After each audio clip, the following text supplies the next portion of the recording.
नमस्कार, आज का मुद्दा कार्यक्रम में आपका स्वागत है। मैं हूं नेहा। आज का हमारा मुद्दा है धारा 370। जी हाँ, आर्टिकल 370। आज हम इस मुद्दे पर इसलिए चर्चा कर रहे हैं क्योंकि जम्मू कश्मीर में जो नेशनल कॉन्फ्रेंस की सरकार बनी है, उनका सबसे बड़ा मुद्दा था धारा 370 को हटाना।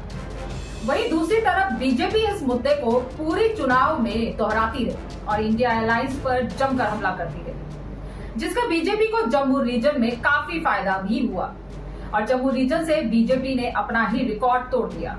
लेकिन आज का मुद्दा कार्यक्रम में हम दर्शकों की डिमांड पर इस टॉपिक को लेकर आए हैं। लोग ये जानना चाहते हैं कि क्या नेशनल कॉन्फ्रेंस जनता से किया हुआ अपना वादा निभा पाएगी? क्या एनसी आर्टिकल 370 को फिर से वापस ला पाएगी, या यूं कहे कि क्या बीजेपी, जिसकी राजनीति पूरी तरह आर्टिकल 370 के ऊपर ही चल रही है, वो इसे हटाने देंगे? ऐसे ही कई प्रकार की अटकलों पर विराम लगाने के लिए हम सीधे जुड़ते हैं बीजेपी के युवा नेता राहुल कौशल के साथ और एनसी के नेता नजीर अहमद के साथ। नमस्कार, मैं हूं नेहा, आप सभी का स्वागत है। आज के मुद्दे पे हम चर्चा करेंगे 370 धारा पे। जी हाँ, जैसा कि हम सब जानते हैं कि जम्मू और कश्मीर में उमर अब्दुल्ला ने अपने मैनिफेस्टो में ये पार्ट रखा था कि जैसी हमारी सरकार, एनसी की सरकार जम्मू कश्मीर में बनती है तो हम इसको धारा 370 को दोबारा से लागू करने पे जोर डालेंगे। तो इसी पे और गहरी चर्चा करने के लिए हमारे साथ बीजेपी के युवा नेता राहुल कौशल जी जुड़े हैं, उनसे हम बातचीत करेंगे इसके ऊपर। नमस्कार राहुल जी, आपका स्वागत है। नमस्कार नेहा जी, बहुत बहुत धन्यवाद जी। तो राहुल जी, मेरा पहला सवाल आपसे यही होगा कि बीजेपी तो अपनी सरकार वहां बना नहीं पाई जम्मू और कश्मीर में, और उन्होंने धारा 370 वहां से हटवाया था, लेकिन वहां के लोग शायद उनसे खुश नहीं थे धारा 370 हटने पे, जिसके वजह से उन्होंने उमर अब्दुल्ला को, एनसी को वहां पे वोट के जरिए वहां पे उनको सरकार बनाने का मौका दिया। और अब उन्होंने अपने मैनिफेस्टो में ये मेंशन किया था कि धारा 370 उनकी सरकार आते ही हटाने की कोशिश करेंगे। तो आपको क्या लगता है किस हद तक ये मुमकिन है? देखिए, बातें कहना और करना दोनों अलग अलग चीजें हैं। 12वीं पास की नहीं, 10वीं पास की नहीं, 12वीं के सपने देखने लगे। तो असली मुद्दा ये है कि केंद्र सरकार इसको हटा सकती है, लगा सकती है। आपने पहले तो वादा ऐसा कर दिया कि जो निभा नहीं सकते। तो अब मैं तो चाहूंगा ये हटाएं और उसे दोबारा से लागू करें। तो हम भी देखना चाहते हैं कि ये किस प्रकार ये कर पाएंगे। जी, तो आपको क्या लगता है कि इसी के वादे दिए गए थे, तो क्या जनता को वहां की सरकार धोखेबाजी में रख रही है, या वो जुमले दे रही है इस बात का कि उनकी सत्ता बन जाए उसके बाद देखा जाएगा? नहीं, सत्ता के देखिए, ये पहले से एक सिद्धांत रहा है कांग्रेस का और इसके साथियों का कि ये लोग सत्ता के लोभी हैं। इन्हें सत्ता किसी भी प्रकार चाहिए। सत्ता में आने के बाद इनका कोई वादा ना कर्नाटक में पूरा हुआ, ना कोई वादा इनका छत्तीसगढ़ में पूरा हुआ, ना कोई वादा ये कभी जैसे ठकाठक वाला था वो वादा पूरा इनका हो पाया। तो ये सिर्फ सत्ता में आना चाहते हैं और सत्ता की मलाई खाना चाहते हैं। जनता सेवा से इनका कोई सरोकार नहीं है दूर दूर तक। लेकिन आपको नहीं लगता कि जनता ने इतना सहयोग दिया है एनसी की सरकार को, तो जनता भी कहीं ना कहीं ये चाहती है कि 370 दोबारा इंट्रोड्यूस हो जाए? देखिए, जनता में दो तरह के मैंडेट वहां पर आए हैं। जो पीड़ित हैं उनका मैंडेट बीजेपी के साथ है जी। और जो उन पर अत्याचार करने वाले लोगों में अधिकतर लोग हैं, वो उसने सरकार बनाई है। तो वो कभी नहीं चाहेगी कि वापस उन लोगों की वापसी हो जो लोग वहां रहते थे या जो असली वहां के हकदार थे। तो इन्हीं मुद्दों पर वहां सरकार बनी है और अधिकतर सीटें जम्मू कश्मीर में, कश्मीर इलाके में है।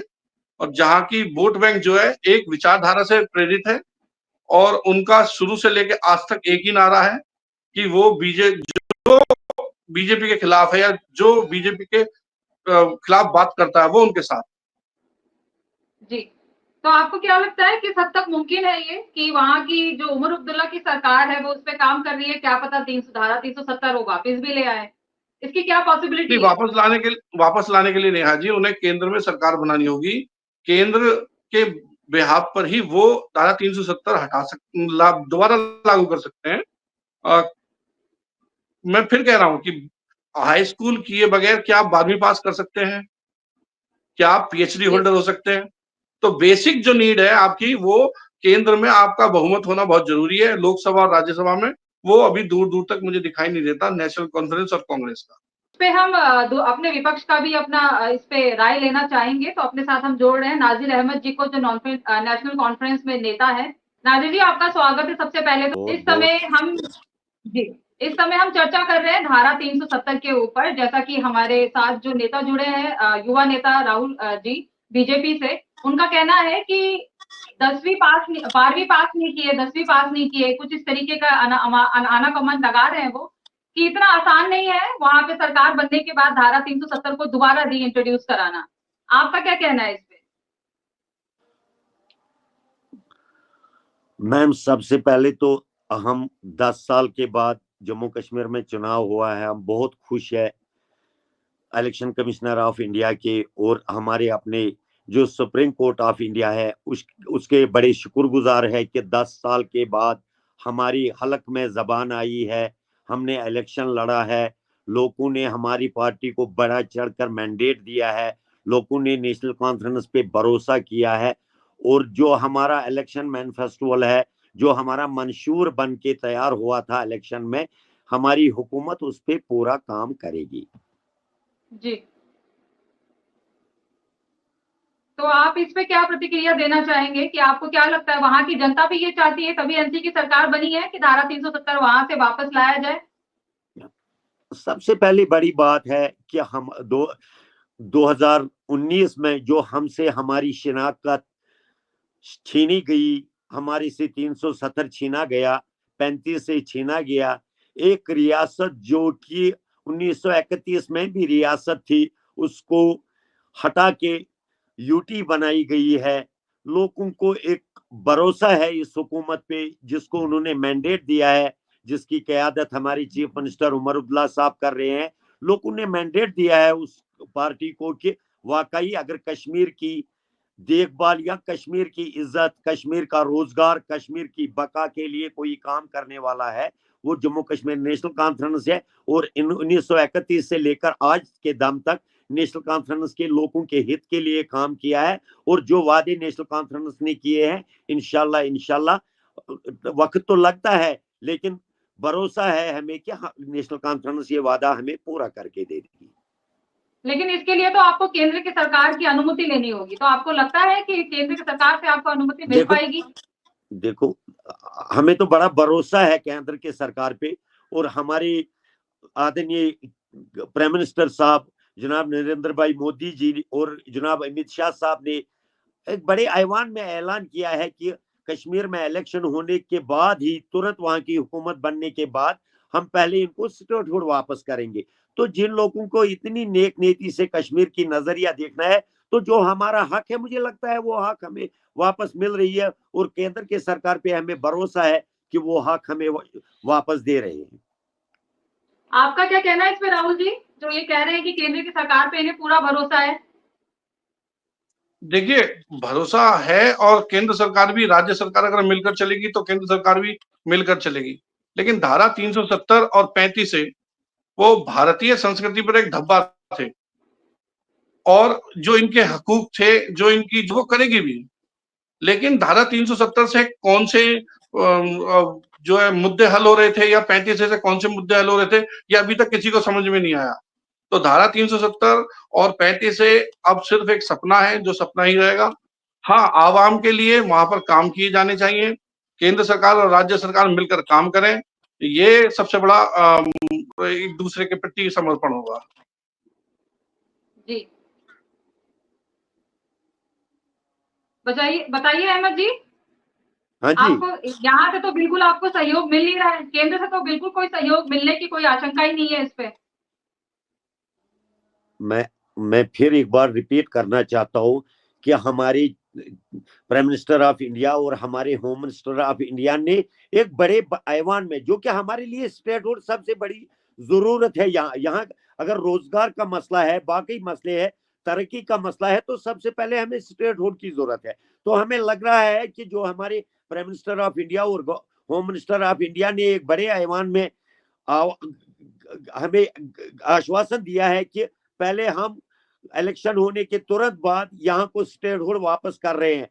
तो पहले स्टेटहुड की यहाँ बड़ी जरूरत है और हम लोग चाहते हैं कि हमें अपनी स्टेट, हमारी इज्जत हमें वापस मिले, हम बड़े शुक्रगुजार रहेंगे केंद्र सरकार के। लेकिन जो वादे किए हैं उन्होंने, हम इंतजार कर रहे हैं कि कितने टाइम में हमें वो ये खुशकिस्मत बात हमारे नसीब हो जाए। जी, तो राहुल जी, मुझे तो ऐसा ही प्रतीत हो रहा है इनकी बातों से कि एनसी की सरकार ने सिर्फ जुमले देकर वहां की जनता से वोट बटोरे हैं, क्योंकि जहां तक मुझे लगता है कि जहां तक जनता चाहती है कि ये बहुत ही कम ग्रुप ऑफ मेजोरिटी है जिनकी ये ख्वाहिश है कि 370 धारा दोबारा लगाई जाए। नहीं, जनता के काम होने चाहिए, जनता की जो जरूरतें हैं वो पूरी होनी चाहिए। नासिर भाई को मैं बताना चाहूंगा कि जब बीजेपी सरकार आई है, जब से केंद्र में, तब से सबसे ज्यादा आईएएस पीसीएस आईएएस जो है वो जम्मू कश्मीर से निकलने शुरू हुए हैं। इसके अलावा पुलिस में भर्ती उनकी लोगों की हो रही है। तो केंद्र कभी नहीं चाहता कि वहां की जो आवाम है वो परेशान रहे। लेकिन मैं फिर एक बार कहूंगा कि मुझे इंडिविजुअल, मुझे तो नहीं लगता कि धारा 370 नाजिर जी कुछ कह रहे हैं, 2 मिनट। धारा 370 टूटने के बाद जो हमें यहाँ के लोगों को जो भी भरोसा था, जो आपने कहे कि तरक्की के बाजार खुलेंगे, तरक्की यहाँ हो जाएगी, यहाँ बड़े बड़े प्रोजेक्ट बनेंगे, तो वो जुमलाबाजी तो आपने किए हैं। हमने 2019 5 अगस्त 2019 के बाद यहाँ कोई खुशी नहीं देखी है। अब हमें जो यहाँ की सरकार बनी है, हमें यकीन है। नेहा जी, खुशी तो लोगों ने सन 1990 के बाद भी नहीं देखी थी, जब वहां जेनोसाइड हुआ था, और वहां के ये राजनेता ही लोग थे जिन्होंने वहां ये जेनोसाइड कराया था। ये वहां के नेता ही थे जो वहां की जनता का खून चूसकर अपने बड़े बड़े महल खड़े कर रहे थे। 2019 के बाद, 2014 के बाद हमारे प्रधानमंत्री मोदी के नेतृत्व में जम्मू कश्मीर दिन प्रतिदिन तरक्की करने पर है। और अगर बीजेपी कहीं गलत होती या किसी भी तरह से गलत सोचती तो सरकार नहीं बनती वहां। क्षमता रखिए, आप सुनने की क्षमता रखिए राहुल जी।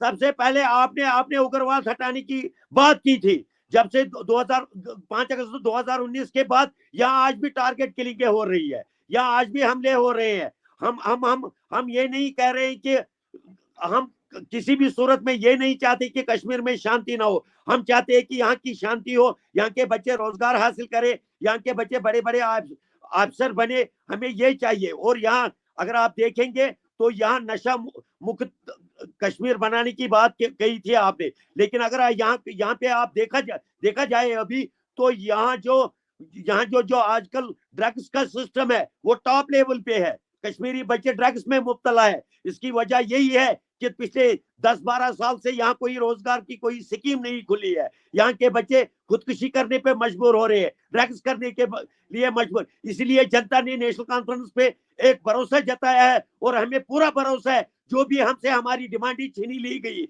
जो भी हमसे हमारा हुकूक छीना लिया गया है, जो भी हमसे हमारी पहचान छीन ली गई है, हम इस हुकूमत पे भरोसा करते हैं कि इंशाल्लाह इज्जत के साथ सारी चीज हमें वापस मिल लेंगे। देखिए नेहा जी, इज्जत के साथ, हमारे नाजिर भाई ने कहा इज्जत के साथ हम काम करना चाहते हैं, तो इज्जत के साथ ही काम सभी लोग कर रहे हैं।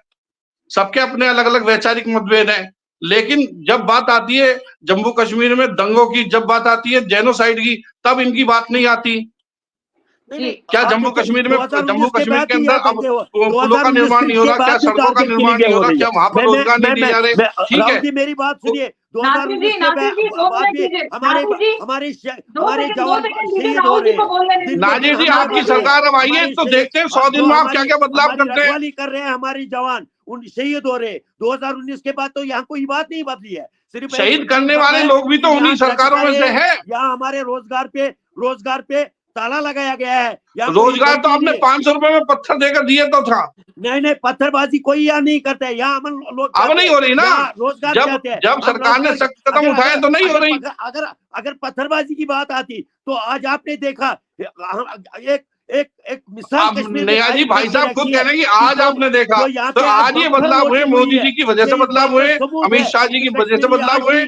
अब इनकी सरकार जुम्मा 2 दिन पहले आई है, अगले 100 दिन में देखते हैं ये लोग क्या करते हैं। हमें संविधान पे पूरा भरोसा है, हमें आईन हित पे पूरा भरोसा है। नासिर जी, आपको क्या ये नहीं लगता कि इस बार का जो चुनाव हुआ है वो बिना पत्थरबाजी और बिना किसी एलिगेशन और बिना किसी मुठभेड़ के होने का, इसकी पॉसिबिलिटी यही है कि बीजेपी ने धारा 370 हटा दी वहां से?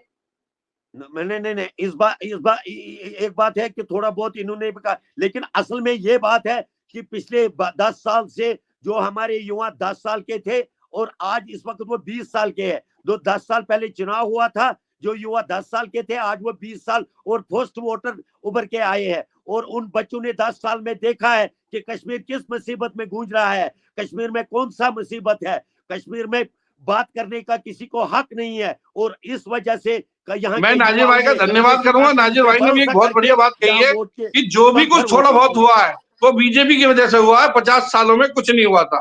तो इतनी बड़ी बात इन्होंने कह दी ऑन कैमरा, यही बहुत है मेरे लिए। जुमलाबाजी तो हमने बहुत देखी है, जुमलाबाजी तो हम देखते हैं, लेकिन असल ग्राउंड लेवल पे तो हमने कुछ नहीं यहाँ देखा है।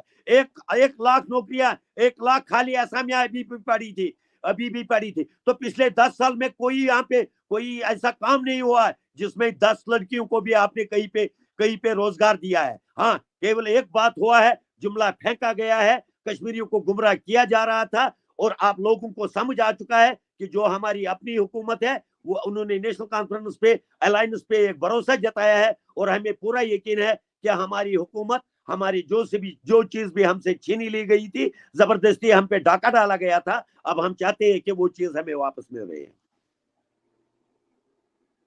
जी, फिलहाल इस मुद्दे को यही समाप्त करते हैं, क्योंकि अब इससे तो आगे तभी पता चलेगा कि जो अमर अब्दुल्ला की सरकार बनी है जम्मू एंड कश्मीर में, वो आगे चल के अपने मैनिफेस्टो में जो चीज उन्होंने मेंशन किया है उसको वो किस हद तक और किस दर तक इंशाल्लाह खरे उतरेंगे। वो ये तो आने वाला समय ही बताएगा। चुना हुआ लीडर है, वो आवाम की मैं एक आम शहरी के नाते बोल रहा हूँ आपको, एक आम शहरी के नाते बोल रहा हूँ। इस हुकूमत ने 1931 से लेकर, इस पार्टी ने 1931 से लेकर आज के दम तक कश्मीरियों की बात की है और हमें पूरा भरोसा है कि जो नया चीफ मिनिस्टर हमारा बना है वो कश्मीरियों के लिए काम करेगा। जम्मू कश्मीर एक बार फिर खुशहाल और खुशकिस्मत रियासत होगी, हम यकीन करते हैं। हमें भरोसा है अपने प्राइम मिनिस्टर ऑफ इंडिया और होम मिनिस्टर ऑफ इंडिया ने, जिन्होंने एक बड़े ऐवान में हमसे वादा किया है कि आपकी स्टेटहुड सबसे पहले मिलेगी। हम उस चीज का इंतजार करेंगे और उस दिन हम इंशाल्लाह।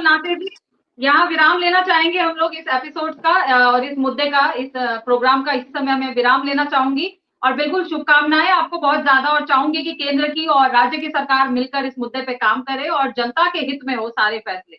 तब तक के लिए दीजिए इजाजत। हमारे साथ जुड़ने के लिए नया भारत टीवी पे आप दोनों का बहुत बहुत शुक्रिया। Thank you ma'am. ओके, शुभ दिन रहे आप। जैसा कि आपने देखा कि दोनों ही पार्टियां अपना अपना राग अलाप रही हैं, लेकिन जनता वाकई में बहुत है। ऐसा हम इसलिए कह रहे हैं क्योंकि बीजेपी ने इस मुद्दे को अपनी नाक का सवाल बनाया हुआ है और वहीं नेशनल कॉन्फ्रेंस में जम्मू कश्मीर की जनता को बहुत ही अनरियलिस्टिक ड्रीम दिखाया है। जम्मू संभाग के ज्यादातर लोग और जम्मू के भी कुछ लोग एब्रोगेशन 370 के खिलाफ जरूर हैं, लेकिन फिर से इसे बहाल करना शायद दूर की कौड़ी ही साबित हो सकती है, क्योंकि ऐसा होना बहुत मुश्किल है। सभी पार्टियों की अपनी अपनी राजनीति है और अपने अपने एजेंडा है। हमने आपके सामने दोनों पक्ष रखे हैं, अब आप दर्शकों को विचार करना है कि कौन सच और कौन झूठ बोल रहा है और आप अपनी राय कमेंट बॉक्स में जरूर रखें और नेक्स्ट मुद्दा क्या होना चाहिए उसके बारे में मैसेज करके बताएं। आज के लिए बस इतना ही, फिर हाजिर होंगे नए मुद्दे को लेकर।